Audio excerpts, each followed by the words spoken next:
How's it going, everyone? Welcome back to Real 9. Today we are diving back into Dexter New Blood season, well, I think it's just only one season, but episode number 6. Things are continuing to develop with the story.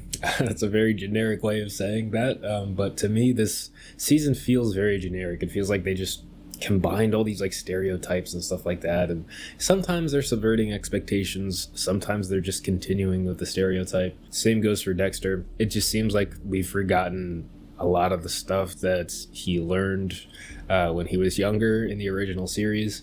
A lot of the lessons he's learned, a lot of the stuff that he's let go, like specifically the Dark Passenger, in that he had finally come around in season 7 to accepting the fact that it wasn't really a Dark Passenger. It was just kind of like him.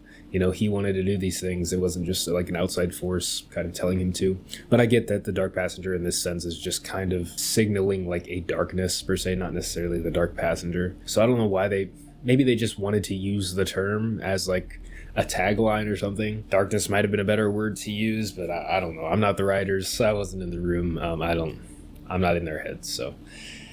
We will continue on. The Kurt story seems pretty interesting. The kill not going the way that he wanted to seemed to revert him a little bit, which we've seen before. I speculated about potentially his family or his father specifically having a role in that or a hand in that early on.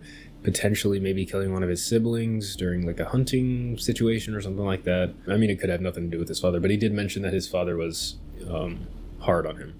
And I assume he was putting that lightly, but we will see. He's also kind of taken Harrison under his wing now that Harrison ran away from Dexter's house because Dexter saw through his lies. And I know he's probably dealing with extra stuff on top of that. Plus, he's a teenager, and do teenagers even like teenagers?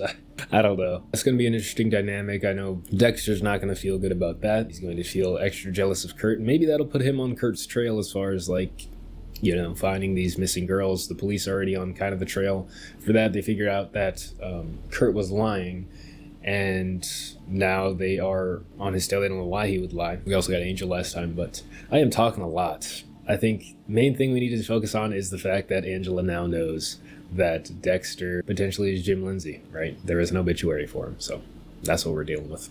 Let's roll it. My boots don't know this ground. Okay, so Harrison's back at the house, huh? Doing that kind deed. Yeah, I've been watching the blood in like the New Blood little text there, and it seems to just be getting deeper each time. I used to do the same thing after royally fucking up as a kid. You think therapy was the right call? A few more sessions, he'll be bringing you breakfast in bed. The fact that Dexter didn't like confirm that he actually went or not. Let him show it to you on his own. My son working for the father of my last victim seems pretty dire. Sticking out of your bag. If this is about extra money, I could pay you for the chores. No, that's not it. I don't know. I don't always get the best feeling from Kurt Caldwell. Maybe I know him better than you. He's probably just gonna forge it. He's the one who convinced me to do your stupid fucking chores. I'm taking the job. Why is Kurt Caldwell suddenly so interested? Exactly. I knew Dexter would feel bad about that. Like, that decision for him not to want him to work for Kurt was purely selfish, Like, he just doesn't want Harrison to be close to Kurt. And he has a bad feeling about him for a good reason. Oh. So maybe it is like some kind of taxidermy that he does to them. Fucking waste. Dang. Not in 5. Oh, she's coming for Jim. I don't think we're gonna get another happy ending like we did in the first episode. License and registration. Yes, mistress. Officer. Sorry. Crazy. Drive directly to the station. Yeah, and Harrison was that. I mean, he was definitely way intoxicated when he said that stuff. So much like revenge and resentment in this episode, and like this season as a whole, I think. You've been lying to me since the first day we met. This has nothing to do with you. Are you running from something? I was running. Running from death. My wife, Rita.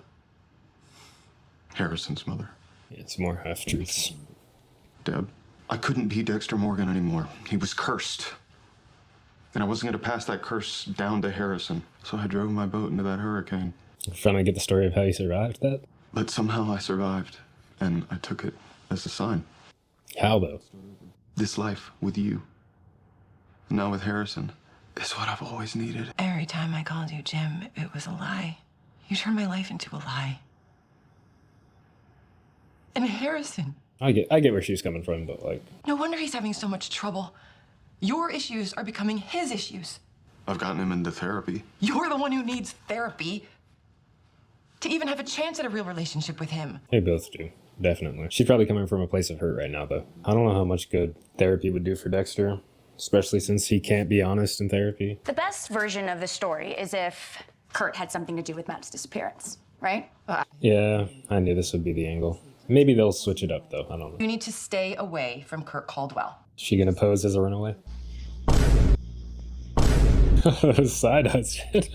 And that change in kills really got Kurt off his rocker. Need anything? A few bucks or some food or anything? Really? Yeah. That is so sweet. Thank you. Was that like $200? That's crazy. A few bucks. Clancy Brown is killing it with like the subtly off, acting. Oh, there's my boyfriend. I hope that's cool. I got Thank you for the cash. Yeah. You're a good guy. Okay. And I decided I wanted the job. Your father didn't sign this. Is he okay with it? Took the integrity move, didn't sign it, didn't forge it. It's good. Can you start tomorrow? I have a big wrestling match then. Been a big supporter since my son Matt was a captain. Yeah, we did get a flash of Kurt at the thing, like yelling or something. Father Harrison always wanted. My other family. Yeah, there's the Eyster killer on there, Dokes, all of them. The Bay Harbor Butcher. Ah, the good old days. Make no mistake, we're usually criminals who'd gotten away with it. That's some Batman-level vigilante shit. Except Batman doesn't kill. The Bay Harbor Butcher could still be out there. I mean, it wasn't her that was the leak, but like... I do feel a little butchery. Yeah, I can see his thought process, but he's not thinking about the... He didn't like lay out, okay, like who knows who I am? Who's here? Harrison. Like, easy answer. Harrison, hey. Hey. How are you doing? She hit him with the hay. Hey. Grounded until college. My dad's making sure I go to this therapy thing.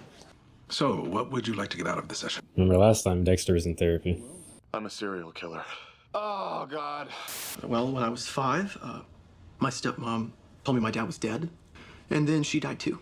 And then I went into foster care. And I would lie awake at night and dream that my dad was alive. But didn't he find the note like, after Hannah died? And then one day I found his letter. Mm-hmm. The one that he wrote to Hannah saying that he was alive. Yeah, like I mentioned, Dexter really just couldn't let go, Which is, like, I'm not saying he should have completely abandoned Harrison. Just saying, like... It was a difficult time for everyone. I wish things had been different. See, this is why therapy is not a thing for Dexter, man. Because, like, he can't be honest with this guy here. You're going to have to dig a little deeper. Yeah, very surface level. I don't think this is what they need. I was thinking we could talk a bit about your past, actually. Where to begin, Dex? The fact that you're talking to your dead sister right now in this room. It was a typical childhood, average. Yeah, this is not what they need, man. I was adopted when I was young. Don't remember much before that. You both share abandonment issues. A pain like that shapes a person for years. My adopted mother died when I was in high school. I went to college, got a job, married Harrison's mom. That marriage sort of fell apart. My mom was killed by a serial killer. You don't remember anything about it, do you? Just the fucked up shit I heard online. We did get like a kind of like a POV, a shot that we didn't get before from the bathroom. Rita's hand hanging down. It was a long time ago. I guess I've made my peace. Man, they need to get out of this room, dude. This is so annoying. How are you feeling right now? Abandoned. Here. This is so annoying. Like, that was such an annoying scene. Like, I get Dexter so hesitant, but come on. And I understand he doesn't want Harrison to be infected by him. He already knows that Harrison's messed up. So, like, just be honest. Try to help him, If anyone can help Harrison through this, it'll be Dexter. Although Dexter doesn't have the best track record, but still he has experience and he can understand him. But he just refuses to do so. What if Matt's dead and Kurt's hiding his body out there? You think Kurt killed his own son? I'm not saying it was on purpose. Kurt lied for a reason. We're going to search up by Clark Caves tomorrow. You might find that little lodge that he has. Classic Dexter. Now please, can we have a conversation? A true one. I'm gonna need my room. Homework. Come on, let's talk. If you won't talk about real shit in therapy, why would this be any different? Because he can't be honest in therapy. Why didn't he say anything? Bro, this is so annoying. I can't just be another story on your podcast. He's just like gonna try to channel himself into... Hey, you want to grab a drink? Dang, man. Come on, Dexter. Don't know how to patch things up with her. You came to the right guy. You and Angela have to have what I call a trust check. He leaned back like he dropped the bomb there. And talk about what it means to trust each other.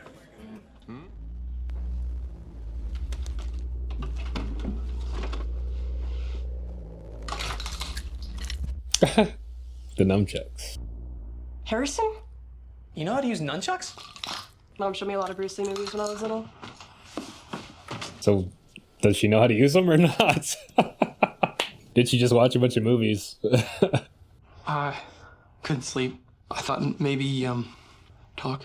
So sad, man. Like, the fact that they live together, Dexter has every opportunity to, like, talk to his son here. And it's not like Harrison makes it easy for him, but at the same time, Dexter's the adult, you know? I went to a therapist with my dad today. It all seems so useless. That was useless, yeah. So angry. Like all the time. I think about hurting people. See, and then he pushes Harrison to, like, go to other people when Dexter could be the one to help him. Like, it's... I think about hurting everyone. I get it. If your own mother ditches you, that kind of rejection is hard to shake. It was just me and my dad for a while. Then Dad met Angela. Thank God. Okay, so nothing to do with Iris, apparently. But then when Dad died, Mom, Angela, brought me here. And I thought I'd found my community, the Seneca Nation. It feels like I don't belong anywhere. We're outsiders, you and me. But it doesn't have to destroy us. I've got to take off early today. Yikes, bro. Spent the night. Why'd he even sneak in the window? If he was, like, gonna just, like, spend the night, leave the door cracked. What is this, bro? What? Handle this. And to think Dexter was, like, yelling at Deb that he was a good father. I'm a good dad. Delusions! Delusions! Crazy. Did you even know I was gone? She had no idea. You are not ready to be a grandfather. At least I don't have to have a sex talk with him. Deb is not giving him good advice here. And then take care of this Molly situation.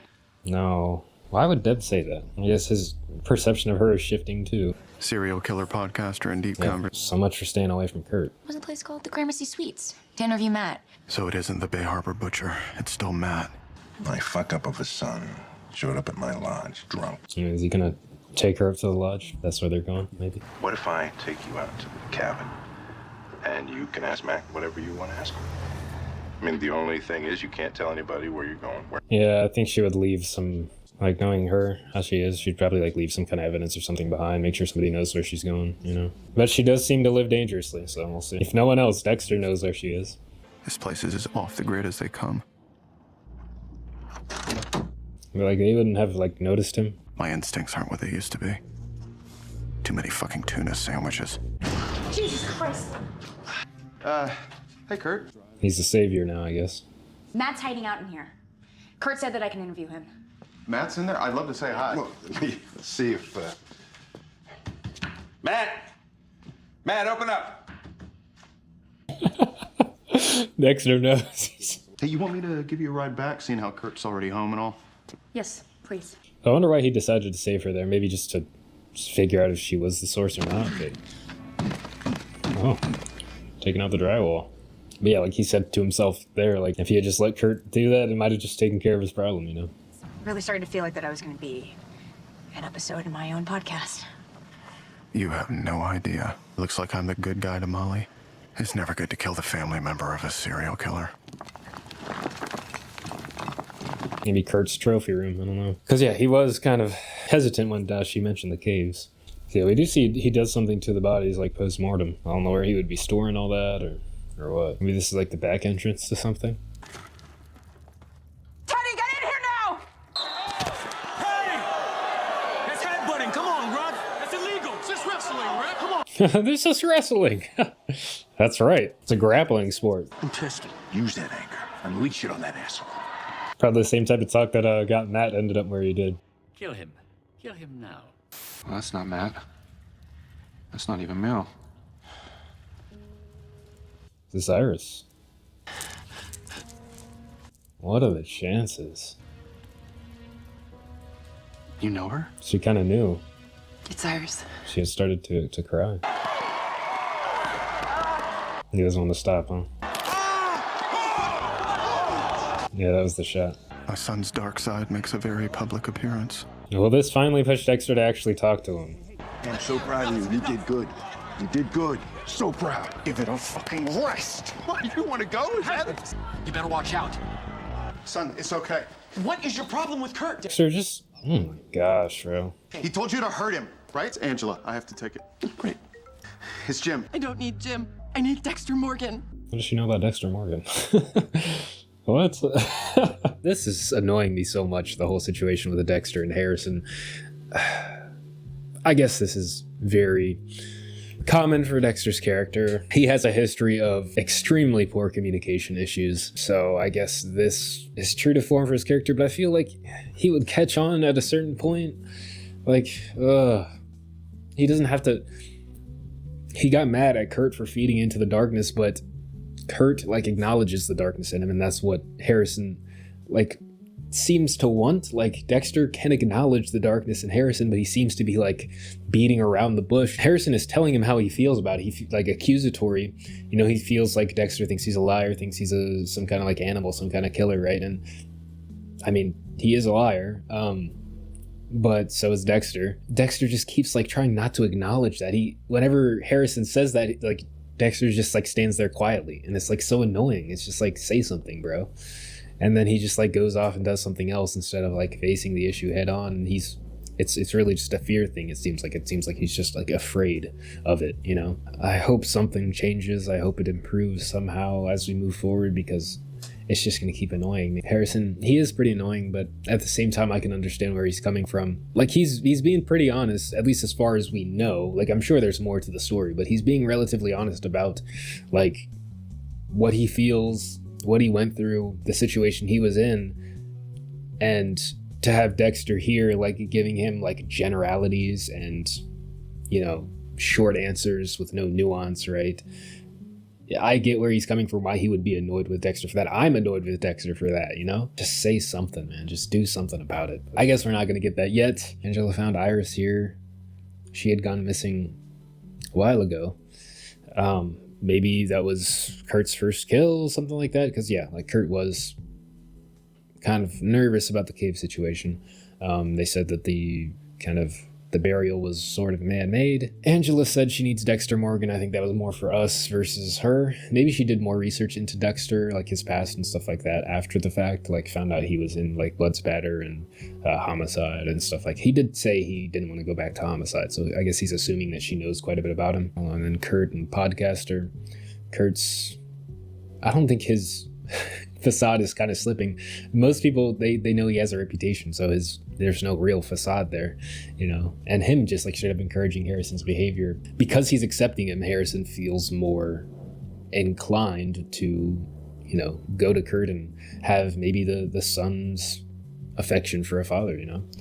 So, and, like, Dexter is doing really nothing to promote that in Harrison. He's just been avoidant pretty much the whole time. And then just, like, kind of, like, ordering him around without any real explanation. Because, like, most of the reason, like, why he tells him this, and this is because he doesn't... It's going to get caught up in his, you know, circle, you know, what he did with Matt. So it all really circles back to Dexter as far as, like, the problems go. Of course, Kurt would still be doing what he's doing. So that doesn't really have anything to do with Dexter, but as far as, like, Matt's death and all the fallout of that, how that has really complicated everything in this situation, it's on Dexter. Yeah, and the fact that Dexter has been so avoidant, it's been pushing Harrison outwards. You know what I'm saying? Like, he's trying to find all these things in different people now, when Dexter could have helped him complete. Like, Dexter was really all he needed in that situation. Like, Dexter has the experience, he knows about having darkness in him. You know, he has some experience with, like, relationships, stuff like that. Maybe he could help him with Audrey and stuff, but, you know, at the same time, he just doesn't want to, because he doesn't want Harrison to be infected by him, but Harrison is already infected.